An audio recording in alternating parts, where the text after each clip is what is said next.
so when you just have that reaction of like, shut it down, that fuels them. That feeds their narrative. That only bolsters and aids them. Sort of a Streisand effect type thing. You're right. Totally.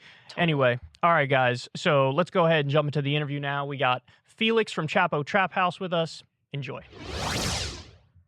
Felix, welcome to the show, man. Really happy to talk to you. We've been rolling in the same circles for a while, but never been face-to-face or anything. As I was saying just before, as we were off air, I'm such a big fan of your Twitter account because so many times I don't understand what you're saying, but I also enjoy it, and I don't know why. I'll not understand like a bunch of different parts of the tweet, but it still makes me laugh. Let's start a little bit with like Chapo Trap House. When did obviously phenomenally popular podcast, and I feel like there's a connection between my YouTube channel and your podcast because we sort of rode a similar wave with the Bernie movement and stuff. When did Chapo Trap House start? What was the genesis of it, and just give everybody the background on that. Chapo Trap House, I guess the combination of the original three people, that started in, I think like December 2015 on Street Fight. It was me, Matt, and Will, and we didn't really know each other that well, but the listeners of Street Fight, which is a great podcast, shout out Brett and Brian. They just, people liked all three of us and had never really heard us together. And I had heard Will before, and I thought Will was like very, very good on the mic in a way that not a lot of people at the time were good at it. And Matt, I didn't really know, but like I thought he was really smart, thought he was really funny on Twitter. And we just, for very untrained people, we gelled really well together, and people asked us to do our own thing. And of course, like 4 months later, in the twilight of the Bernie 2016 campaign, we did. And, this is all like very marginal shit on Twitter at the time in 2014 through 2016. We thought like 500 people from Twitter would listen to it. That it would just be this fun thing to do because, Will was an editor. Matt was doing like temp work. I was like a freelance MMA journalist. And it would just be this like fun shit we did because people liked us, like who knew? So we gave it this stupid ass name. But then it really just like blew up from the beginning. And I think, us and you and like most people in this circle, we kind of, I feel like picked up that momentum around that time. And I mean, with us personally, it's really, really incredible how much people supported it from the beginning. We make fun of our fans a lot, but we're incredibly grateful to them, like how much they've supported this from the get-go.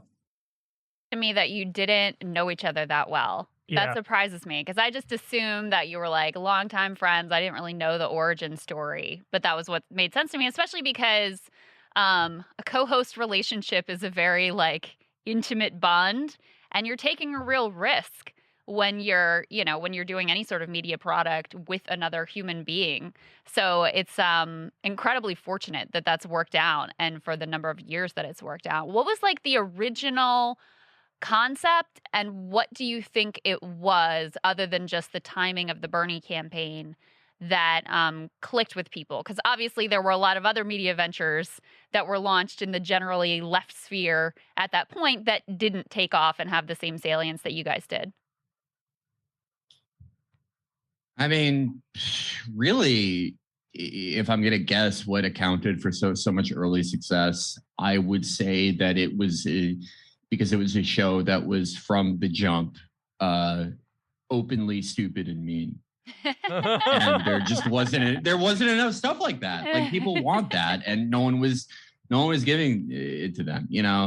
I think Democracy Now! Does great work. All these things that have been around for a minute, they've done great work, but people are, regardless of how good a person someone is, regardless of how good an organizer they may be, regardless of what their personal morality will be, they are one way, in that political sphere, in that organizing space, and in parts of their professional lives, and maybe they should be.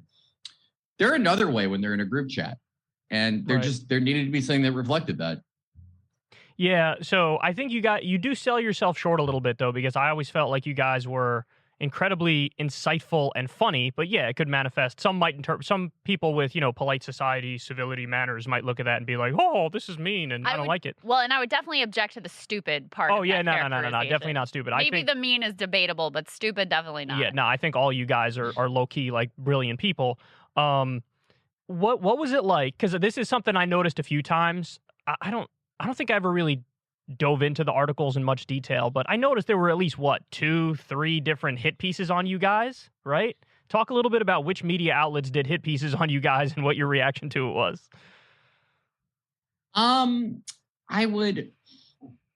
The first thing that people called a hit piece, I would say, is the Gia Tolentino profile in the New Yorker. I didn't really find it tremendously unfair. Like there are things in there where it's like, okay, we didn't exactly say that, or that isn't interpreted in the most generous way.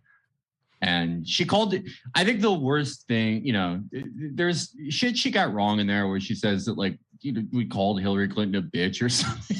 It's like, I don't like, yeah, those early episodes were like, some of them were crazy. We did not do that. But the worst thing she said was she called Matt stout, which is, Matt's taller than me. That's not really fair. But like, I would say, what is the one right after that was Rebecca Tracy. And she took something that I had said on our immediate episode right after Hillary had lost, and had said that this thing I said about the functionaries of the Democratic Party, the consultants, the media buyers, calling them weak, entitled freaks. And she said, the Democratic Party I know, which is, Black grandmothers and single moms and like gay dads, are you calling them freaks? And it's like, no, I'm talking about James Carville. Right. But it was this entire article built off this premise. And, at the time I was like 25 and it freaked me out. And I was used to like, people I hated hating me online since I was like 12. That was just the type of person I was. But it's a different thing when it's someone that your like family reads. Right. But yeah. Mm-hmm. Pretty quickly we got used to it. And by the time that like, we were in the front page of the New York Times, rude, shitty podcast in 2020. It was like, I've been through this before, whatever. Yeah. So you feel like you've become acclimated to the attacks from the liberal media. It doesn't bother you as much now? Oh, yeah, no. I think one thing I do hate, like generally in all online media, is when people who make their thing, being like making fun of people's appearance and like attacking people and being mean and stupid, as we sometimes are, as we like to be. When they do that and they like freak out when they get hit back, I'm pretty proud of us that we've not really done that. Maybe at the start, maybe I unconsciously did that a few times just because it was, it's one thing when you imagine it, it's a different thing when it's happening to you. But it is, I think pretty quickly we were like, all right, well, this is what we're putting out there. This is what we're going to get back. Yeah. But you know what? You guys, I don't know if I've ever seen you in drama with other like podcasters or creators. It's always like punching up, which to me is the most respectful kind of punching. And to your point about like it became real when it was people who your family read. I've told you this story before, but like my mom, for example, she never cared about any of the stuff that I did or who I talked to or aspects of my show. Yeah. The one time that it actually pierced through her, polite society bubble was when they showed like literally a 3 or 4 second clip of me on 60 Minutes. It was about, some politician who like, I don't know, adopted a kid and then like sold the kid back or some shit. And there's a little clip of me saying like, well, what the fuck? Did you sell him on eBay? And they took that clip and ran it. My mom called me and she told all of her friends and then, that's when it occurred to me too. Like, yeah, the only time I would really feel it is once polite society starts going after you, because then that's the propaganda that sort of sinks in and works. And it's similar to what's going on with Rogan, even though Rogan's obviously a zillion times bigger than us. Yeah. What have you made about the whole Rogan situation, and also how it's unfolded? Because it's felt very kind of like it hasn't felt entirely organic, although now there's certainly, a lot of organic outrage about it. But you started with he's platforming these anti-vaxxers and it's misinformation. He apologizes for that, and that sort of seems to be dying down. And then the ground quickly shifts to, no, actually the problem is he's a racist. And that was the thing that ended up getting legs. What have you made of all of that? I wouldn't really say they're complicated feelings on Rogan. I listened to Rogan a lot, like 10 years ago when I was in college and stuff. I loved it when he would have, I don't know how much you guys listen, but like I used to love Graham Hancock. Do you remember that guy? Yeah. So yes, I know. He's like Kyle's more religious. Graham Hancock is like, I'm not religious with it, but you've listened to more than I have. Dude thinks like Atlantis is real, and oh wow, yeah. Go ahead, I'll let you explain, Felix. You know more than me about this. No, that's like all you need to know. He's perfect. But like, my point is, I used to love Rogan because for the most part, you had like a mix of very interesting cranks, but then like legitimate scientists and really good, really funny comedians. You would have like actually great comedians on there. And it was just, it was, you're listening to 4 hours, you're not intently listening, but while you're like cleaning up your apartment or doing whatever, it was nice to have on. In the last 2 years, he's had, the lowest of the low people who write articles. And that has been unfortunate. I think that's been an unfortunate turn. But yeah, I mean, I agree with what you said, Krystal, that I don't think it's entirely organic. This backlash. I mean, people knew the score with this guy always, right? People knew that he was edgy and that he said this shit. Like this shit's gone around before. Everyone knew. It's just, for CNN and everything, they need to cover this because there's no Trump figure. They're getting decimated in ratings. He's a good foil for them. Yeah. I think his vaccine shit is stupid. And it's I agree. Very funny. Yeah, it's fun. Like Kyle, like if you listened to him 10 years ago, he was like, he was like I fucking love science guy. He hated anti-vaxxers. And now it's like you have to be like against this vaccine because like liberals are annoying or something. But right, I mean, whatever. Who gives a shit? I mean, honestly, if that's the main thing you care about, CNN has as much to answer for, if not more, for the way that they covered breakthrough cases last summer. And, if your main focus is disinformation and containing this, then you should want him to be on a paywall on Spotify. He's accepted a premium for limiting his audience. That's an interesting point, and I never thought of that. Yeah, I just don't. To your point, I guess one of the reasons why I was caught off guard by a lot of this stuff is because, like you said, I've been listening to it for a long time, not religiously, but fairly often. Mm-hmm. And I knew all this stuff was out there. In fact, the whole Planet of the Apes joke that came out, it was Alex Jones who resurfaced that recently when he was in like a 2-week feud with Rogan before they met behind closed doors and kissed and made up. Yeah. So like, Jones resurfaced that. When Jones resurfaced it, everybody was on Rogan's side because they're like, well, Alex Jones is obviously a way bigger piece of shit than Joe Rogan is. Well, I thought Charlemagne the God's point was interesting, too, because he was like, Spotify knew all this. Like, this was all out there when they signed the deal, too. That's why it feels so fake to me. It's, right. Yeah, so for them to now be, contrived. We're going to do better, and we're so sorry, and we've had these. It's like... Rogan had on... You wanted to make... Like, you knew what it was. You knew what you're getting into, so there it is. So I'm going to tell you what the next scandal is going to be. You ready for this? Felix, you might know about this. I don't think many other people know unless they've been listening for a long time. There was a time Joe Rogan entertained some crank-ass doctor who thought AIDS was fake. And he did a podcast with him. No, God. I remember this. Oh, God. And the media in like 3 seconds is going to drop that fucking clip, and then Spotify's going to get a whole nother round of pressure, and then Joe's going to release his 18th apology, Patriot takes in that Democratic super PAC or whatever that was circulating the N-word one. They're digging that up right now. But people I don't know why people can't just accept shit for what it is. Just like Felix said, like every time I listen to the Graham Hancock episodes or the whatever, all those sorts of people, I'm half listening, half not, and I'm like, probably sounds like bullshit, but at least, whatever. It's interesting to hear this shit. Yeah. People I also can't just take that. I think your point, which is an obvious one in a certain way, but I hadn't really thought about, that they're just so desperate for anything to talk about with Trump gone is also, I think, a really important one. Like the why now question. And it's, you look at their ratings, they're totally trash.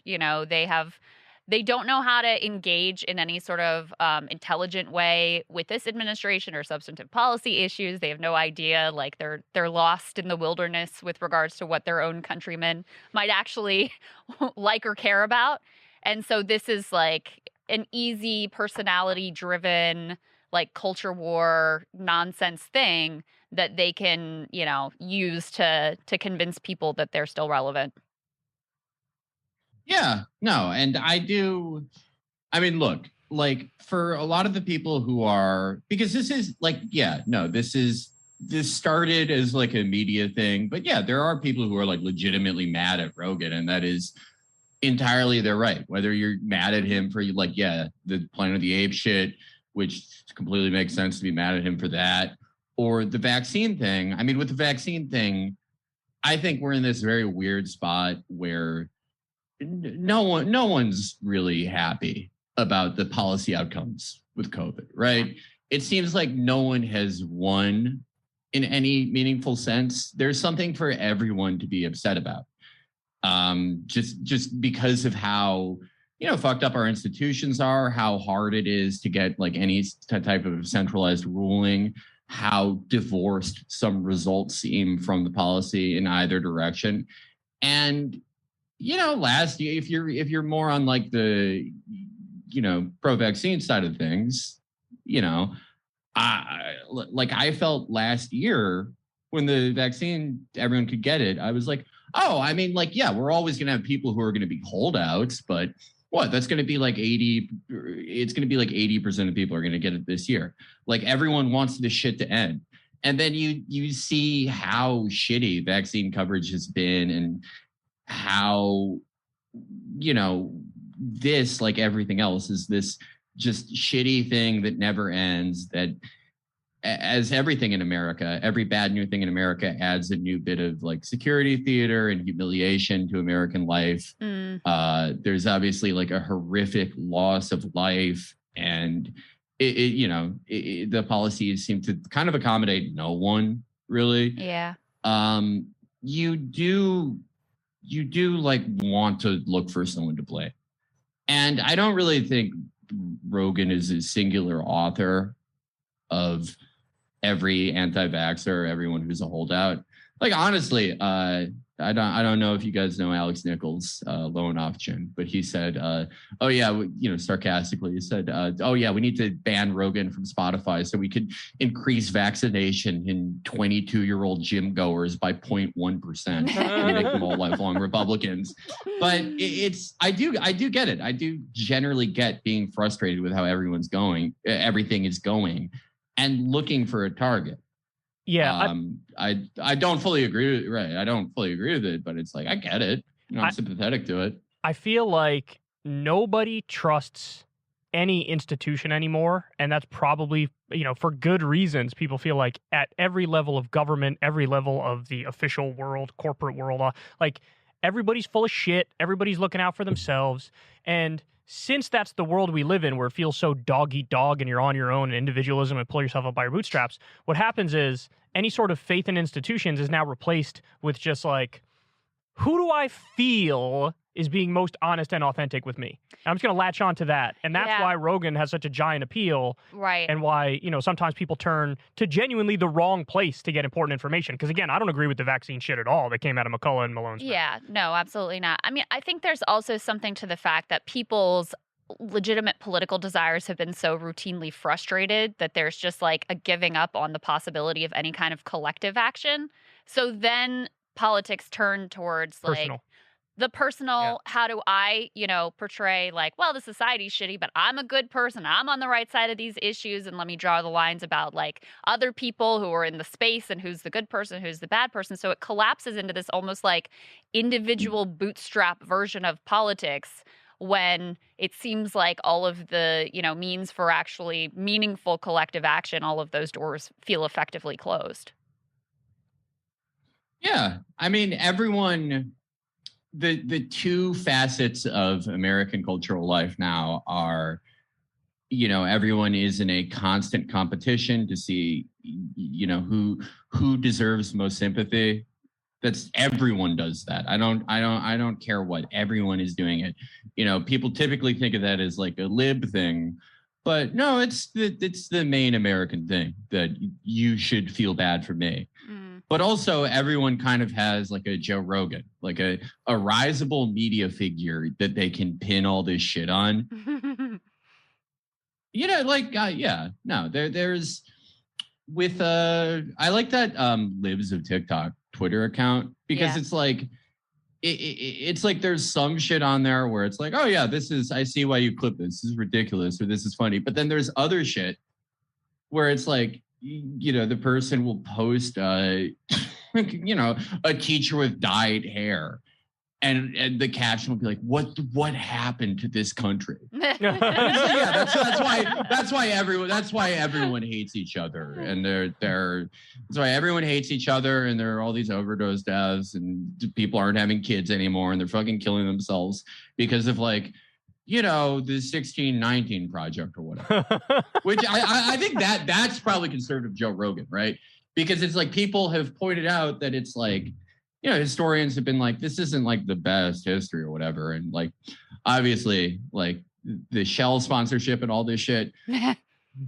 But like Joe Rogan on the conservative side, you could point to Nicole Hannah-Jones and you could point to that and be like, oh, that's why everyone feels like shit.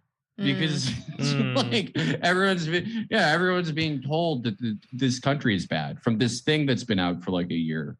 Yeah, but so to what extent, that's a brilliant point, but to what extent, because I do think to some extent you blame the people for this, because, I'm looking back on my numbers from my show yesterday. The two most important stories I did were Rand Paul basically saying, let's let Afghans starve. He, in no uncertain terms, he was like, should we release the $9 billion that is their own money back to them to prevent the starvation of like millions of people, including women and children? And he was like, nah, we can't really afford it. And, like the Taliban, and what are you going to do? Really? So that was one of the things I covered. Another thing I covered was Starbucks. Was that the interview with Ryan Gray? Yes. So another one I covered was Starbucks caught illegally union busting. Those two videos, one got 26,000 views, the other one got 17,000 views. But then like video on Rogan, 102,000.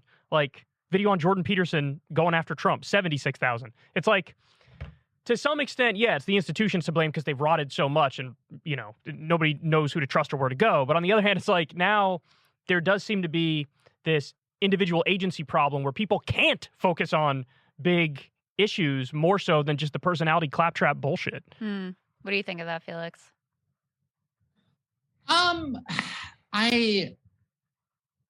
I don't know. I don't really blame people that much because it's hard to, if you're a voting age person, especially if you're like over 30, it's hard to look at the past 30 or 40 years of this country and feel like you can have that much of a substantive impact as an individual person with national politics, at least. And, everyone says, look at your local elections, look at your aldermen. And I agree with that, but it's a tough refrain for people to keep hearing when they feel everything is getting worse all the time. And it is. Politics in America is for the most part just another stupid cultural spectacle. And it is it's the realm of sickos and freaks. that is the conception, and that's mostly the truth. And so, if people's engagement with it is just the most explosive and to them interesting cultural issues as part of politics, I do get that. I really wish that, your average person was cared more about people in prison, or the money we are robbing from Afghans, the murder every day that the empire commits, everything. But it is hard to tell people who have to worry about so many things that most of us who let's be honest, we do emails and shit for a living, we barely remember worrying about, especially when it feels like, well, why worry about this? What change could I ever affect? I am sympathetic to that. I mean, we'll always like make fun of the shit that people care about and the way that they put things, but it is hard for me to actually like get mad at just a normal person, even if the shit they believe I find it totally stupid. It's hard for me to completely blame them or feel any real anger at them. Yeah. I watched an interview with you on the Jackman show, it was maybe like a year ago, and you had a comment about how the millennials were the generation that were like promised a future and then didn't get one. And you asked the question of what happens now with a generation that was never promised a future and didn't get one. And I mean, what do you think is the answer to that? What does that look like in terms of their engagement with politics? I don't know. It remains to be seen. It's sort of a hard focus group we have right now, because it initially seemed like they were going to be able to pour themselves into something, the Bernie 2020 campaign, but they may have gotten their spine ripped out way quicker than millennials did. Yeah. Than we did with Obama. It took some of us like a little while to sort of process what had happened. With them, that was pretty instant. And I really, it's hard for me to really figure out how they're going to take it. And, there is that special aspect that they weren't promised a baby boomer future. They have never known a world that had anything but gig economy bullshit and, mountains of debt and complete degradation. The two-tiered American wage labor system, where you're either a completely invisible person or you are sort of precarious, downwardly mobile middle class. And the thing that keeps you in line is the threat that you could be turned into an invisible person, a DoorDash guy or the guy who has to spray the fucking shelves at CVS. That is all they've known. And who knows what that will turn them into? I really don't know. And I also think it's not just that reality. It's the bubble, the idea of like, well, things may not be great now, but they're just going to continually getting better because that's what we do in America. Like that bubble has been completely burst. And so instead of looking at like, all right, we're going to have a positive trajectory and I'm going to be able to eventually get a house, I'm going to have kids and life is going to be better for my kids than it is for me.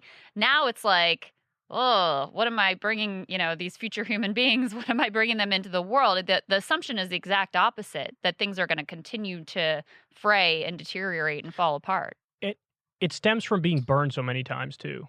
Like that's the thing, at least for millennials, probably, like you said, Gen Z had their spine ripped out sooner. But like for millennials, it stems from being burned so many times, whether it's what happened with Bernie and the DNC screwing him, or, I mean, a perfect example that's just in the news now is the Gavin Newsom thing, where he's like, unequivocally, I want single-payer healthcare in California. He said it a bunch of times. It was very clear. Yeah, he's mocking other politicians. Walk away from it, yeah. And then it gets to his desk, and he's like, single payer, I don't know what single payer is. I don't even know what y'all talking about. And then it just dies. And so when you're burned over and over and over and over and over, yeah, you don't want to play another hand. It's like with relationships. If somebody's been in 7 relationships and every single one ended disastrously, after a while they're like, maybe I'm not cut out for this. And when you have a whole generation thinking about that with politics, it's like, well, there are massive downsides to that, because the other thing is you're defeatist by accident. Like you accidentally just let the keys stay with the rotted goblins who are making all the decisions right now, Yeah, that is true. We'll have a 92-year-old president soon or something like that, How are the Biden years treating you, Felix? What are you thinking so far?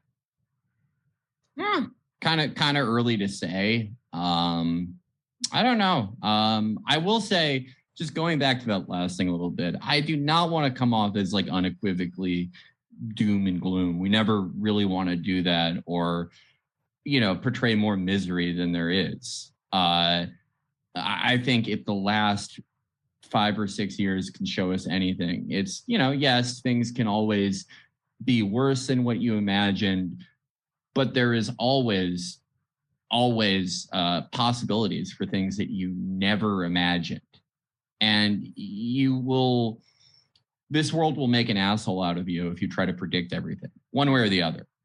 And, you know, when I say it's unknown and the future is unknown, and how, you know, Gen Zers will respond to this, how the people after them will respond, you know, I'm not saying, oh, I don't know. They could be, maybe they do the next QAnon, but when they're young and they're the only generation of young people to vote. I don't know. That could happen, but they could also have a completely different response than any living American generation. They could, you know, there's been obviously a lot of misery and awful shit in the last 6 years. But I think there's also been some good signs. There, you know, the tight labor market, quote unquote, has been sort of blown up, and it's kind of a bullshit thing in some ways. But in general, I do feel like American workers are displaying more self-respect than I have ever seen them able to display in a very long time, maybe in my entire lifetime. Yeah. And I do think that's generally a very positive thing. I mean, the fight for your unionization in an economy where everything is owned by like 5 companies is incredibly difficult. But just in general, I do feel like Americans have more self-respect than I've maybe seen them with in quite a long time. I think it also says something about a sort of cultural shift. Because obviously the key of any union effort is the concept of solidarity. It's a collective concept, which is totally different than the dominant direction of America over, you know, the past 40 years, probably even more than that. And so even the act of saying like, no, actually, I can't bootstrap this myself. And actually, it's not my fault that, you know, I'm unable to afford rent or have health care or ever aspire to be able to own a home or do the things that are supposed to be the core of the American dream. And in fact, the only answer to this isn't me getting a 4th job or working harder and grinding more. It's in solidarity with these people around me. And that strikes me as a fairly radical break from the propaganda that Americans have by and large bought over the course of our lifetimes. Absolutely. I don't want to offer like unfettered, unrealistic optimism, but there could be like a genuine sea change that we are seeing there.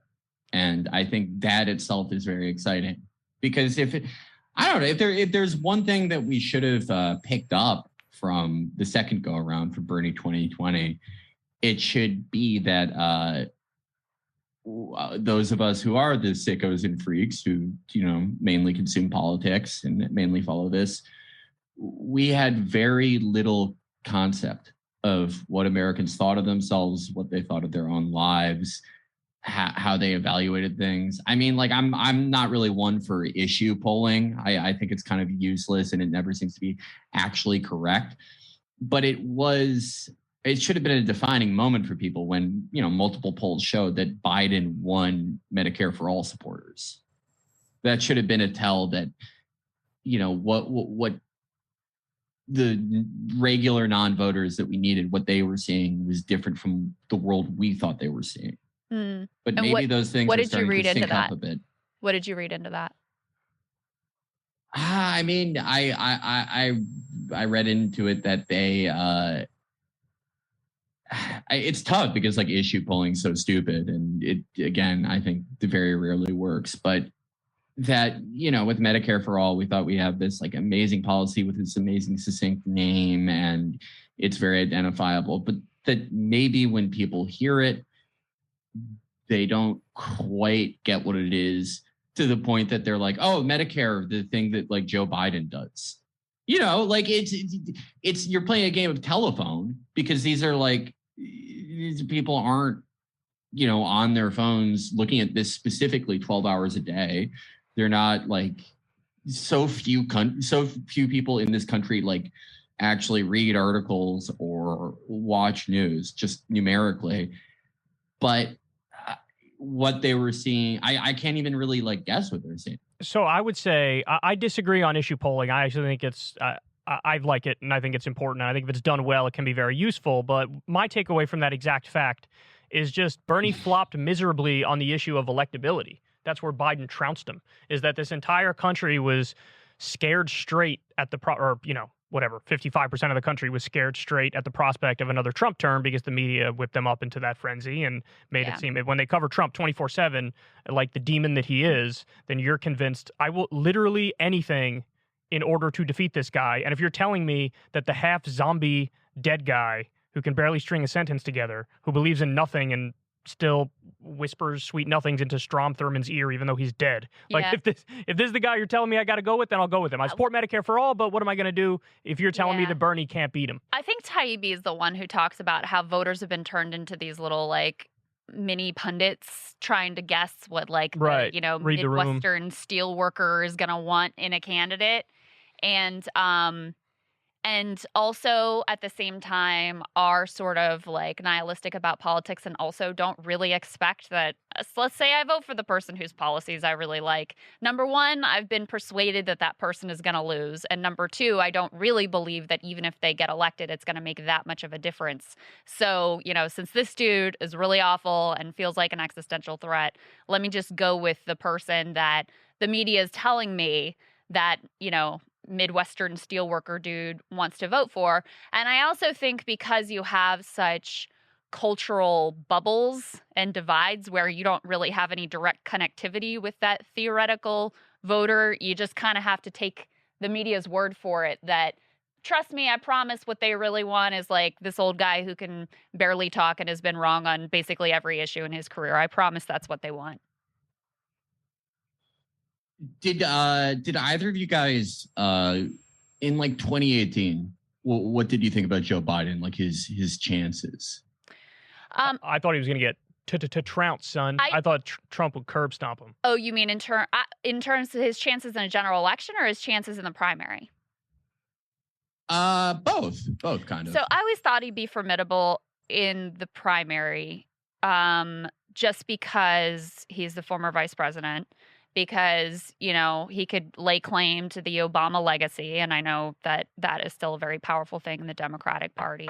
But I also had some insight into how bumbling his kind of inner circle is. I mean, the man is famously incompetent in terms of actually running an organization.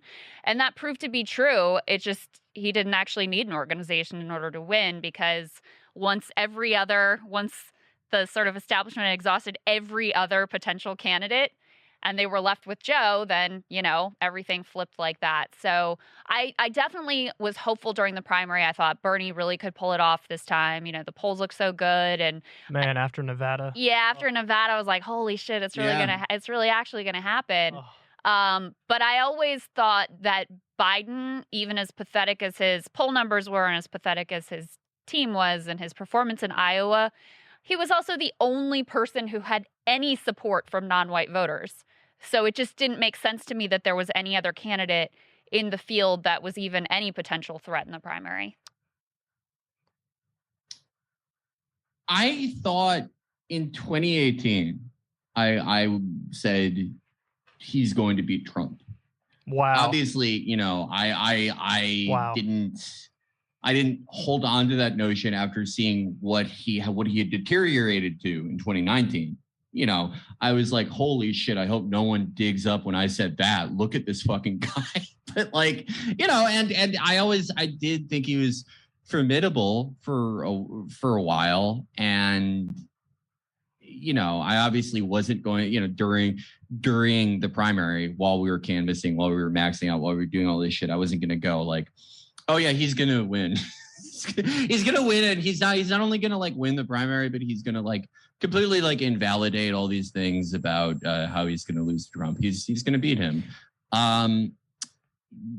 Because I didn't at the time, I didn't feel like in February, I didn't feel that. And what the fuck do you get for being right? Nothing. Who cares? Yeah. But I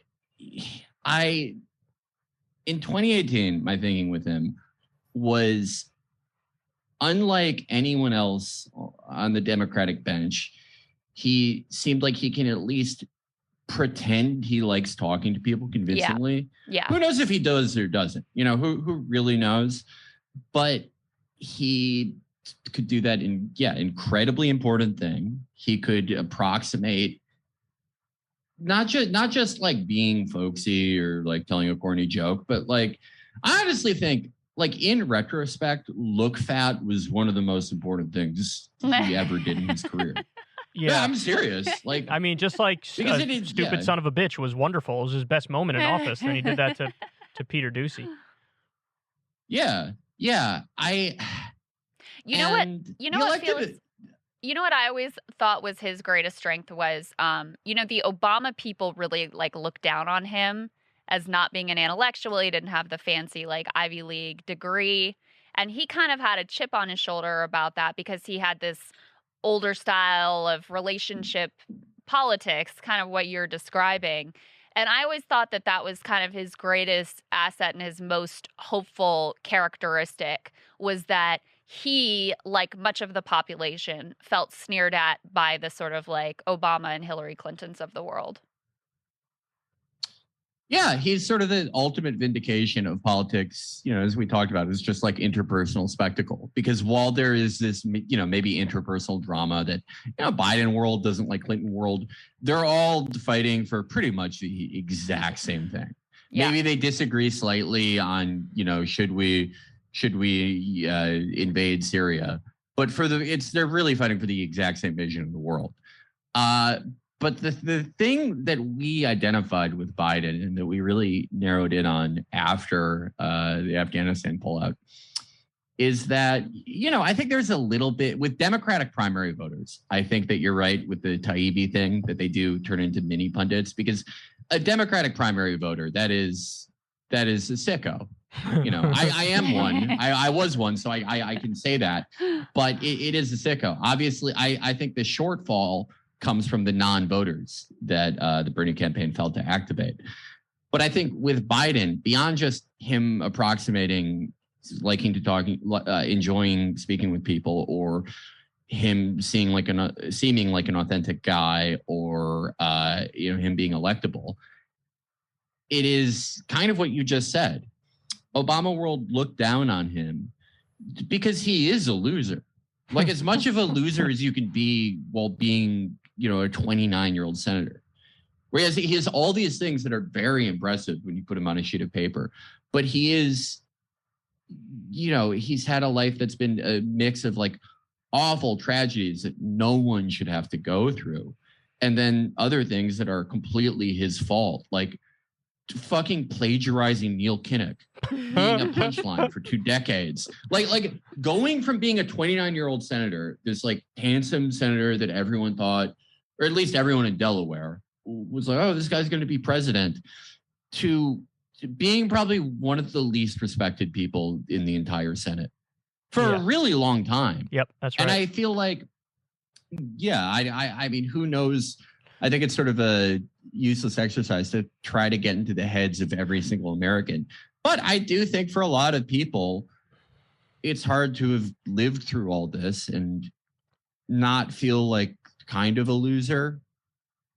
And in the same way that, Trump is a response to that. Oh, there's bluster and he's like calling Bette Midler ugly, like I would. With Biden, there's a similar thing where you're accepting that you lost, you fucking ate it. And this is the only guy that can get up there and be like, hey, we lost, fun's over.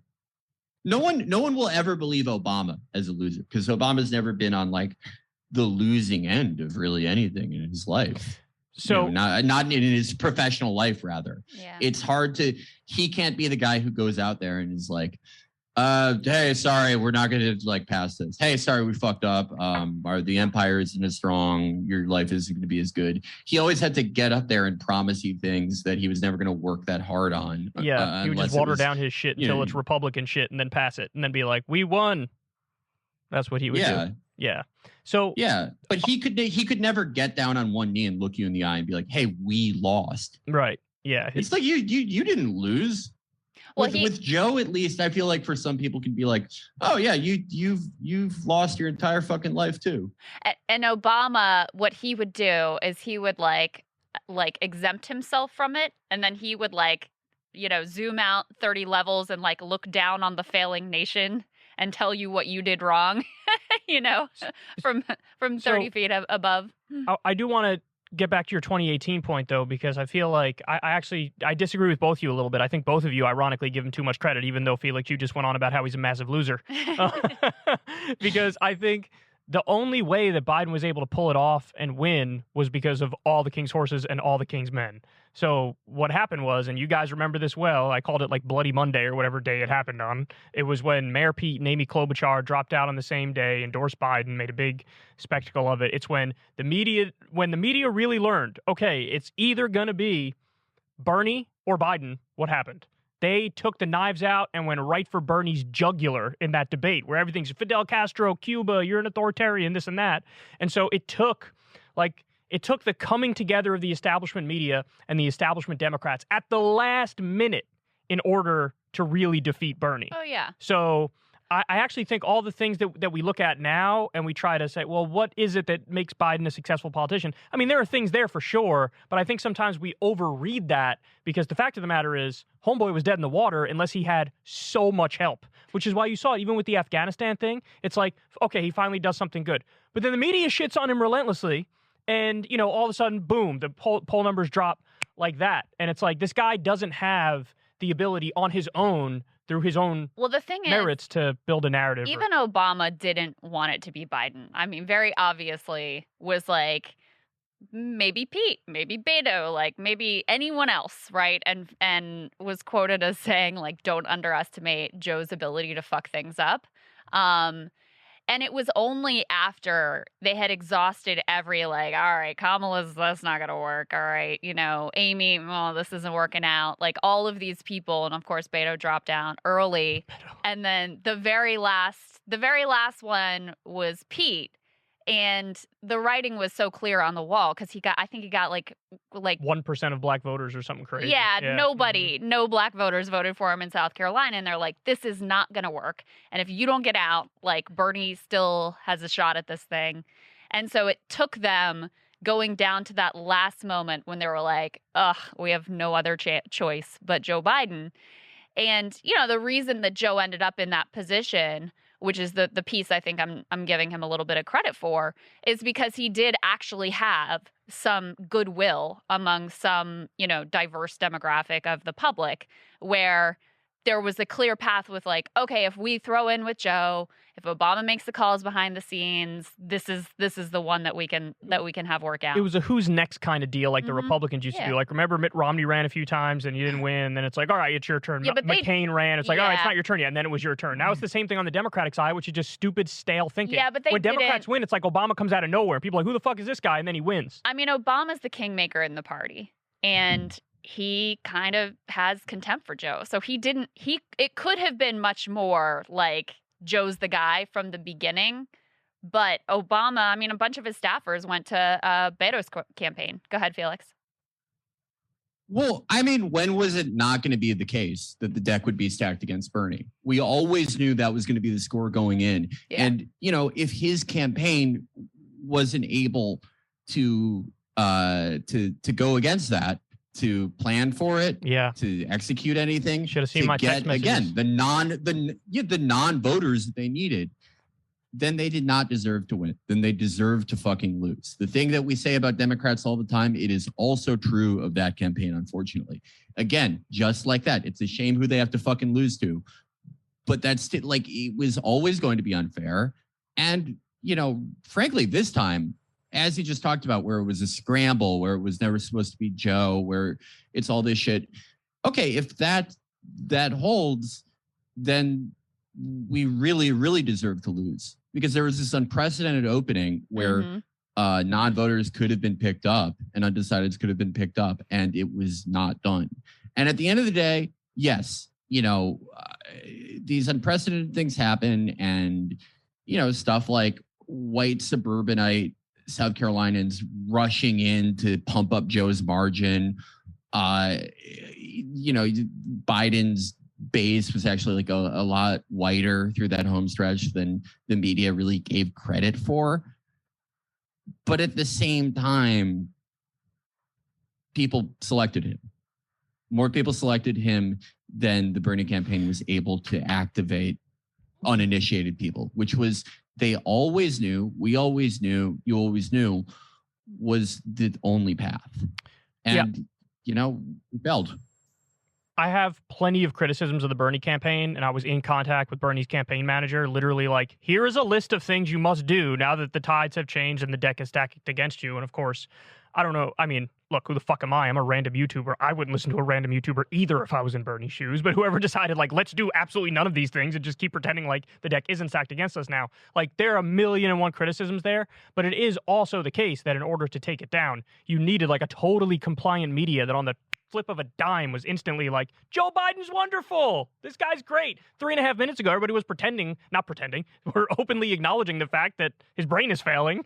And then now all of a sudden it's like the man who could save us from Trump. And the only reason Biden won the general election, by the way, is because Trump became the perfectly distilled version of Donald Trump, which he dropped all of his pseudo-populist tap dance garbage. And it just became like Fox News grandpa ranting in front of you every single night as a pandemic's ripping through the country. And he contradicts himself every 7 seconds. And even then, he barely won. Biden barely won. That's the only reason why. And so Democrats now, looking at it like that, what happened? They did the Terry McAuliffe approach going forward, which is like, let's just keep running against Trump, even though Trump's not even around anymore, because that worked with Biden, and of course it didn't work at all against Youngkin. Yeah. And so now they're going to get trounced in the midterms for that reason. Felix, go ahead.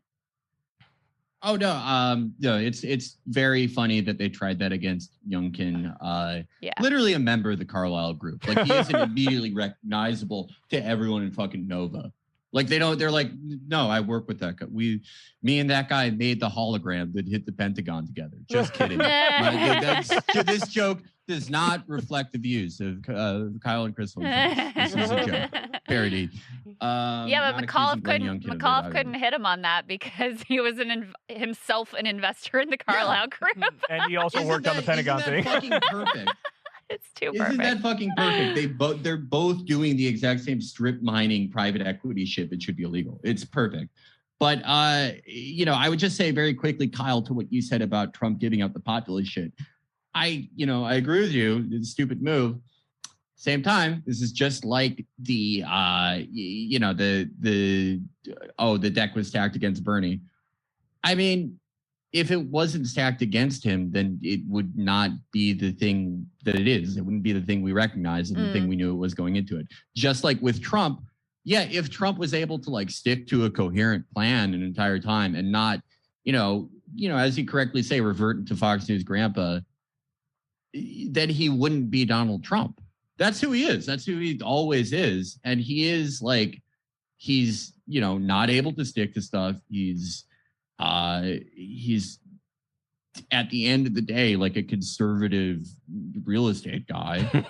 even if he is like clever enough to say shit about Medicare and overdoses and all this shit while ultimately doing less than nothing, that's still who he is. And so he's always gonna fuck that up no matter what. Yeah, it's true. True. What is your view of the left landscape right now, and the possibilities that exist? You mentioned the sort of new self-respect that American workers have been able to have, which obviously is essential to any sort of left project. On the other hand, things are pretty grim here in DC, and Bernie is off the table now, and there's no clear successor candidate. So how are you feeling about things? I really think the main thing people should be looking at if they want to feel a part of something and want to feel especially a part of something with some political valence is, yes, workplace democracy. That is what Americans have right now. Luckily, it is something that people are actually achieving success in. We've seen a lot of these Starbucks unions have been very successful. Special shout out to the ones in Buffalo, New York, who were canvassing at our show and won their election. Oh, that's awesome.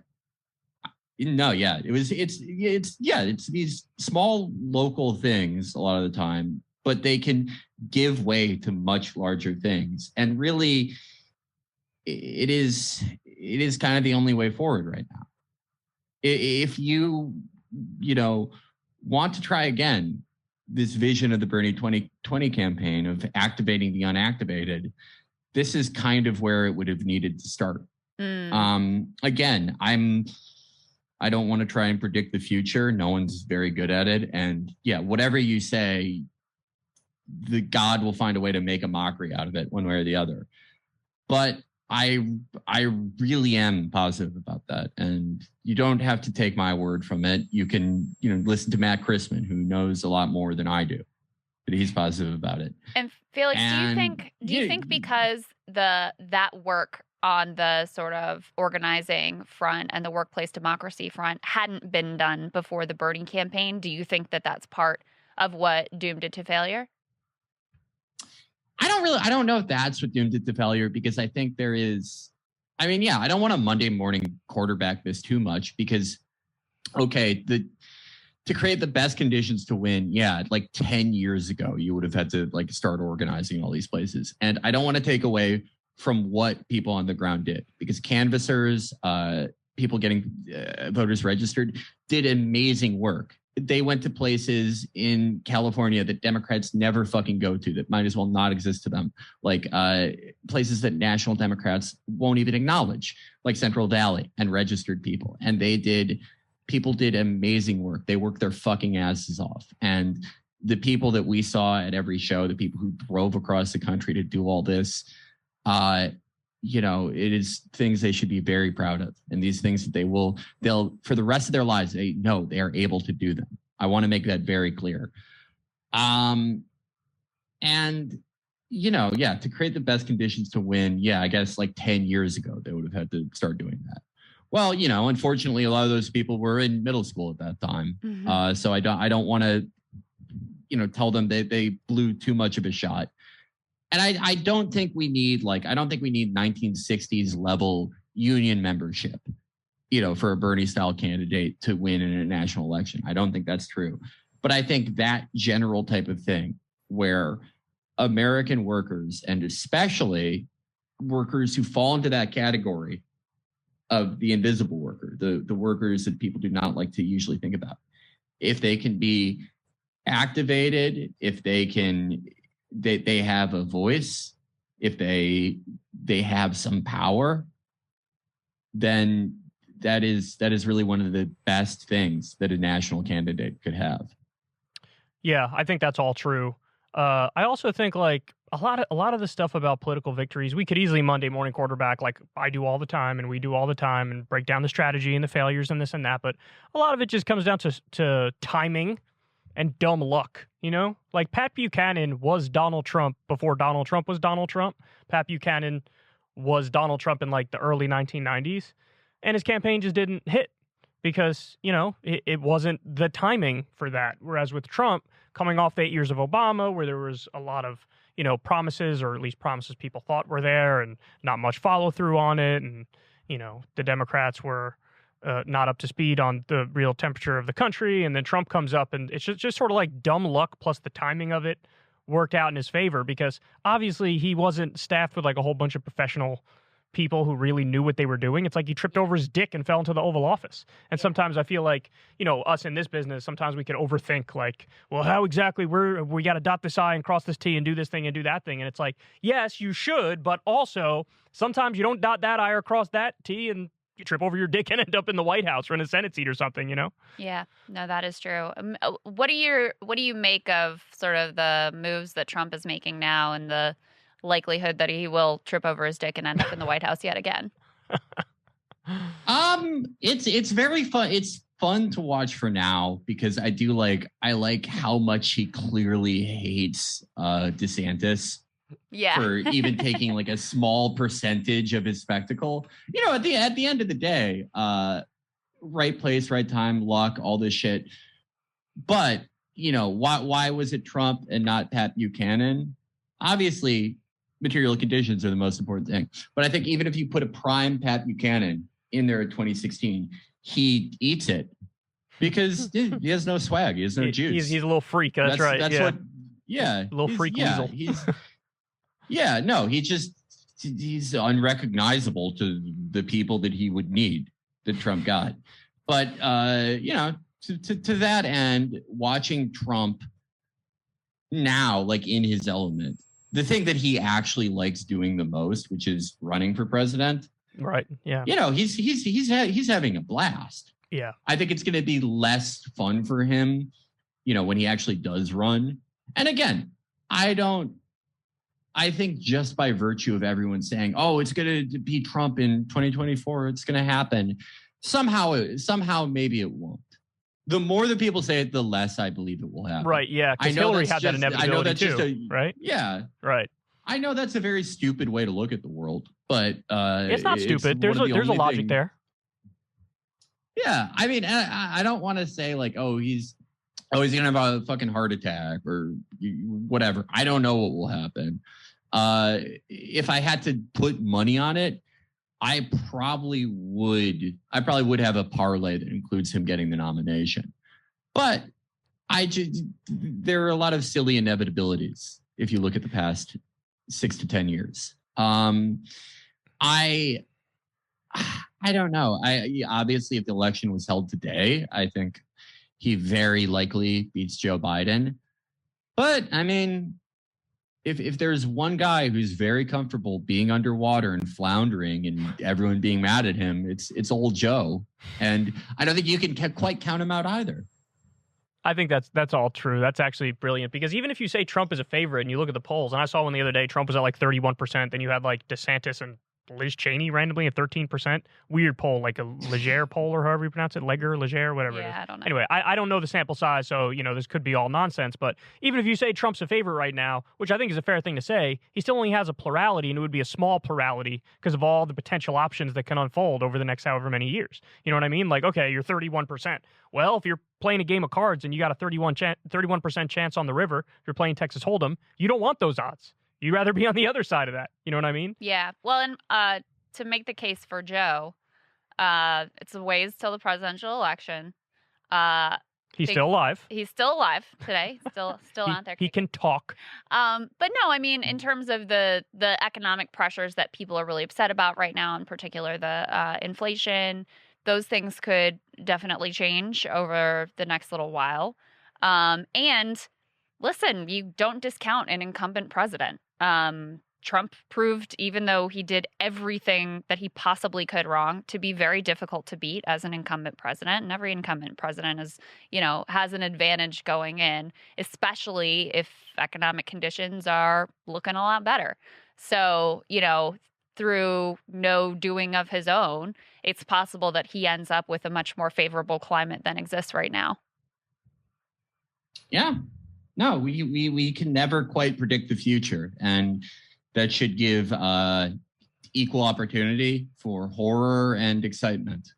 I don't know. Maybe we get what I've wanted this entire time, which is like, for whatever reason, like Joe has a stroke that they can't really hide, and it would be hilarious if Trump if he's like one of the 0.01% who gets like a vaccine complication. And he can't run, and then it's like, and then I don't know, something happens to DeSantis, who he just fucking eats shit, and it's like Mike Pence versus Kamala, and 30,000 people in the entire country vote in that election.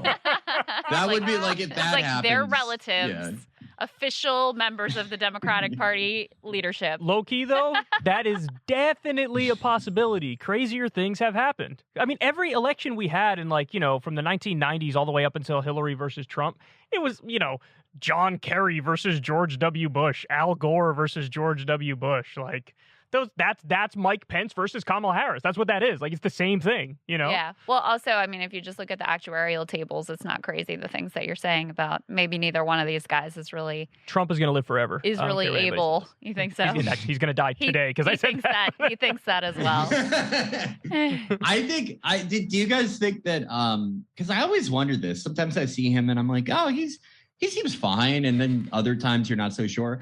I think him having like COVID before he could have gotten the vaccine, I think that might have like really fucked him up. He really fits the profile of someone who would be decimated by it. He does. That was the reporting from behind the scenes. They said that like when he went to the hospital, he had trouble breathing, that he was panicking. And he said, you know this because you always used to tweet about Stan Chera. When he was driving in the car, he's like, am I going to go out like Stan Chera? Yeah. I don't know. Yeah. Like, I think, it's like any awful respiratory illness. If it happens to like an older guy who maybe doesn't have the healthiest habits, it can really, I don't want to say permanently, but makes very lasting impacts. And maybe this does prove too strenuous to him.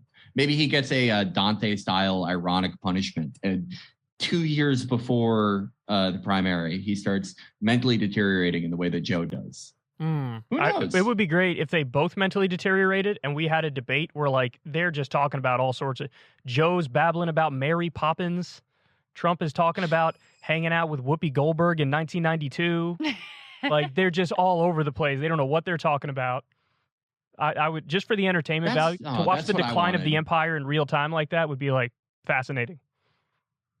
And then we'd all die. That's what I wanted so bad when they debated. Those debates were a real fucking letdown. It wasn't. They didn't let Joe have fun, which was unfortunate. There was no like, oh, I'm gonna go backstage and kick your ass stuff. Like, there was no look fat moment in the debates. I thought he was gonna call Trump fat once, and he never did, and it was heartbreaking. And Trump was just like badgering Trump, in the first it was debate. like, well, yeah, it was like, well, he was doing like he was phoning it in, kind of like he was just doing like greatest hits. It was like a paid club appearance for him. Right. He was like, oh, people like it. People liked it when I was like kind of an asshole, but he doesn't really like do anything that interesting. It's like, no, people liked it. People liked it when you had that like lightning quick retort to Hillary where you're like, yeah, because you'd be in jail. That's right. The thing exactly where you were right. like pacing The pacing Rosie around O'Donnell her. thing. The difference is, and I always thought this, Trump in the first campaign was a counterpuncher. It was like Hillary would say some aggressive shit towards him, and then, like you said, he'd slap it down, or he would retort in a pithy way that's very concise and punchy, and that's why everybody thought he was a good debater. Or the problem is in the Republican debates, it was so. That's fun true. to That's watch. true. Yeah. But the problem is in the Joe debate, Trump was the one that was going on the offense.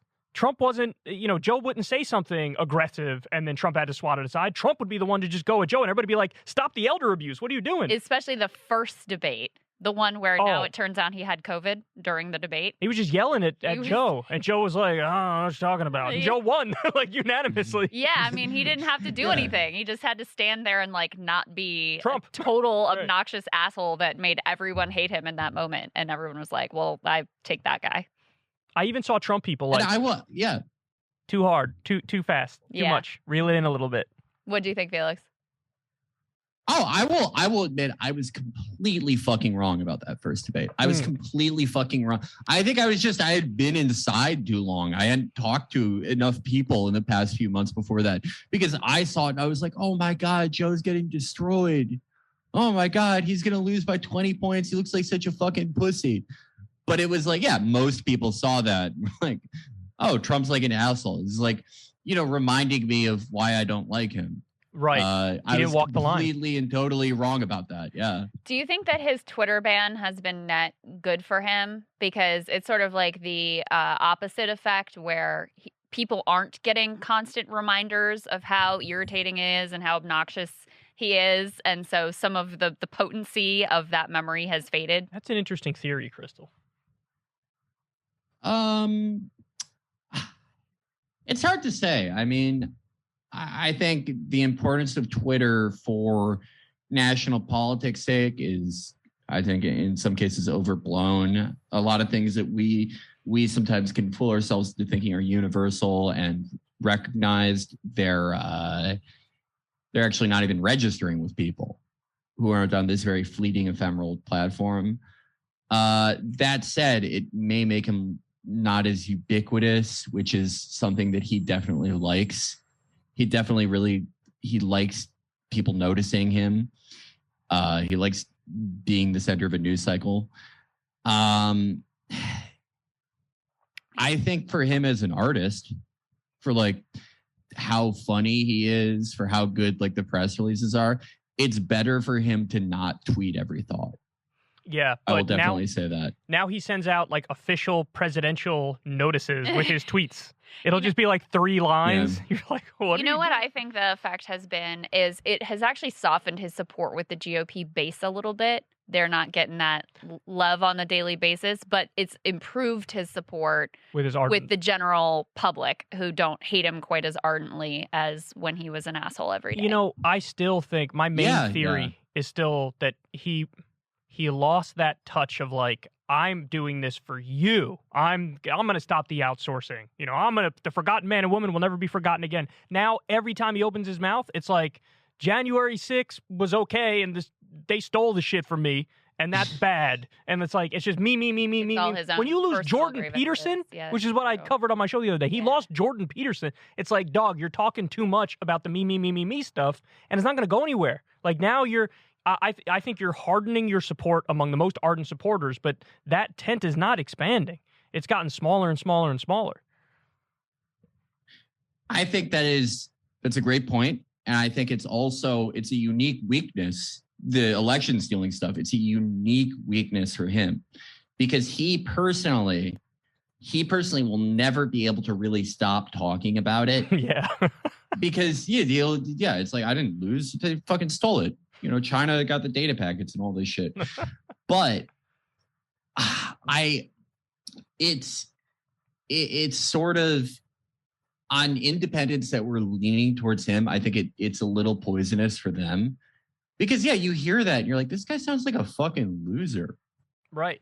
Like, I mean, even if you like agree with him on a lot, it's like if you're not fully on board, I think it keeps you from being all the way on board because it's like, this guy just bitches all the time. Like it makes you think if you thought maybe he didn't really lose, it would make you think he lost. I will say anecdotally though, I don't know. I've been reading every time there's a Trump thing that DJ Academics posts a Trump thing on his Instagram, I do like looking at the comments and it is interesting. I think you're right that him not being on Twitter causes like normal people, it smooths him out in their memory where you only remember the fun stuff. And I see a lot of like regular dudes, like just regular fucking dudes and women being like, he's funny. Fuck Joe Biden. You know? Well, I think the election stuff, I mean, I think that's the big reason they lost the Georgia Senate races is because that was the main You had the combination of like that was the main conversation on the Republican side. And on the Democratic side, they're like, we're going to give you a check, I promise. Like, just elect us, and you're going to get a check. The corruption of Purdue and Loeffler.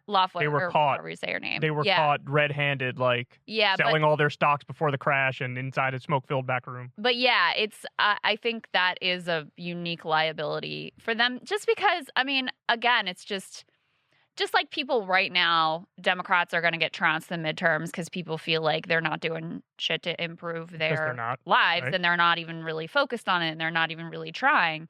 Like if Republicans, if all they're obsessing over is, you know, whether Liz Cheney's a real Republican and whether January 6th, like what people are going to call it and whether Stop the Steal, like what happened there, if that's not going to connect with people in their like material day-to-day reality either. So they're going to keep swinging. Back, forth, like we've been doing. I don't know what it looks like until something else undetermined changes. But I will say, as a final point of caution for everybody, I distinctly remember in the 2016 election when it was already, wait, it may have been the primary, but whatever. Trump kept repeating over and over on the campaign trail, Obama founded ISIS. He founded it. He was the founder. And then the media went all in and was like, this is fucking outrageous. This guy's the president of the United States. And when they brought that up to Trump, he would just repeat it over and over. And I remember watching that like, he might be trying to lose. Like, that's crazy. You can't say that. And then he just weathered that storm. So by the same token, it's possible with the January 6th shit that after a while, he keeps talking about it. The media keeps saying, oh, I'm offended. And then eventually people are like, all right, whatever, y'all disagree. And then, you know, like he could still weather that storm because I've seen him weather storms similar before where he says something equally outrageous and then it just doesn't land. Well, it's not like the competition he's facing is all that impressive. So he also has that going for him. To say the least, yeah. Felix, thanks so much for joining us, man. Holy shit. Oh, no, thank you so much. I had a great time. Thank you guys for having me. Yeah, I will. Next time I see you guys, who knows? Maybe it really is. Maybe it is Mike Pence versus Kamala. We will see. And by the way, if beautiful that's the future case, to look forward to. We'll clip this out, and you're going to get endless credit. We'll put the date on the screen and everything, and people will be like, this guy's got a crystal ball, no pun intended. I was waiting for someone to make that reference. There you go. Felix, lovely to chat with you. Tell everybody where they could find you, bud. Patreon.com/Chapo Trap House. I am at By Your Logic on Twitter and Instagram. We're also on Twitch, twitch.tv/Chapo Trap House. I do not have to plug the YouTube anymore. We got to the subscriber benchmark that Chris wanted. They're sending him his trophy. So that is everything. That's everything. How many subscribers? I think they just hit 100, right? You just hit 100? Yeah, like not that, like it's not like a crazy amount, but Chris just really wanted a trophy. We have not that big of a presence on YouTube. Yeah, you don't post much on YouTube. Yeah, we're doing it more just because it's like, you know, it's a good way to get people to like listen to your thing. But most of our shit on YouTube that people listen to is like other people doing it. Which, like, yeah, I don't give a shit about. I'm totally, you know, if you're out there and you by chance liked anything I said and you want to listen to our premium content, but you're like, I don't have $5 or I don't want to pay $5. I do not give a shit if you pirate. Pirating represents a part of the market that will not pay. You know, do what you got to do. If you support it, thank you, love you. If you don't, I've pirated too many things in my life to tell you that. I think that is this is why we love you, the brutal honesty. I also covet my 100,000 YouTube plaque, so it's also very relevant. Yeah, I have the old one, and it's so ass cheeks. Like, your new one is so shiny and nice and sexy, and then mine looks like it was made by the Hunchback of Notre Dame in his basement. It's just, like, dull and disgusting and... Actually, I'm wrong. Some like slave factory in China made it and sent it off to me. Yes, that's probably more accurate. I want a new one, but anyway, I'm babbling. Thanks so much, Felix. You're the man. We appreciate it. Bye, Felix. Take care. My pleasure. Thank you, guys. All right, that was Felix Biederman. Biederman. We'll go with Felix from Chapo Trap House. Yeah. Or as I heard one of them say, Chapo Trap House. Mm-hmm. It's like, what's the words I say that you're like, nah, you don't really say them the way I say them. Arizona. I say Arizona. You say Arizona. Say it. Arizona. Yeah, you say like Arizona. Say it like Arizona. Yeah, because it's an A. Arizona. And then there's end. I say end. You say end. Or say it. Say end. I don't even know what word you're trying to say. A-N-D? Me and you. And. End. There's a little bit of a difference. Mm-hmm. What are the other ones? Let's go through the whole list while we're at it. Florida. Oh, yeah, Florida. I admit that one's very New Yorky, how I say it, because everybody else has Florida. Floor. Like Florida. Like foot on the floor. Ida. You know what I'm saying? Yes, I do. Yeah. Anyway, Felix is great. Oh, he's wonderful. Yeah, he's great. No, we were just talking to James off air. I feel a kinship with the Chapo guys because this is gonna be in my head now the whole time because they're generally viewed. I don't know if people mean this in a pejorative sense or not. I certainly don't, but they're viewed as like dirtbag left. Yeah. Right. I don't know if the origin of that term was originally pejorative, yeah, but they sort of like claimed it. That's what I'm saying. I don't know what the etymology of it is, but all I do know is I've always felt a kinship with them because if they're like dirtbag left, I've always been like, dirtbag left aligned, like semi-dirtbag left. I still got the nice button-down shirt, the nice jacket, but as James pointed out, I'll also randomly say the word ass cheeks on air as I'm talking. So it's sort of like a mix of that. So I've always loved, his commentary. I've always loved their podcast. Yeah. And I think you could tell with how we were talking. Thoughtful guy. I mean, really, I thought his take on the Bernie campaign was really interesting. And, I certainly agree with him that the most hopeful thing that's going on right now in the entire country is the little stirrings of the labor movement that you see, the Starbucks stores that are organizing, dozens of them across the country. And of course, we see the reaction from the corporate powers that be firing those organizers and doing everything they can to nip that in the bud and extinguish that flame. But you do have a younger generation that doesn't have a lot of direct experience with unions, but has a lot of interest in and approval of and, sort of values alignment with the union movement. That's something that you could really, really build on. Yeah, and I think everybody on the left, that's the thing that's viewed the most favorably by everybody on the left, the rise of unions again. It's a unifier. It is a unifier, and we need a lot more unifiers because, unfortunately, and look, it might be a byproduct of just the internet age that now everybody's factionalizing at each other's throats, and it's, everybody hates everybody else for this reason or that reason. And it's kind of amazing to me how few people can just try to look at it more objectively and say, let's just stop. Let's just stop with the bickering.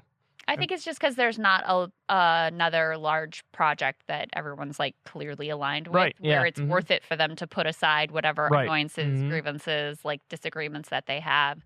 And then you have just like you were pulling up your numbers of like, well, this video got this number, and the least number on the union ones for me. The ones that get the most are, personalized. Yeah, well, and specifically if you're gonna go after some other like YouTuber, everybody wants to show up for the battle. So that incentivizes that exact type of squabbling, especially again when no one has a bigger sort of interest in mind of some goal that we're all pursuing together collectively, that it's worth putting aside those grievances. I will go to my grave believing we can be better than that.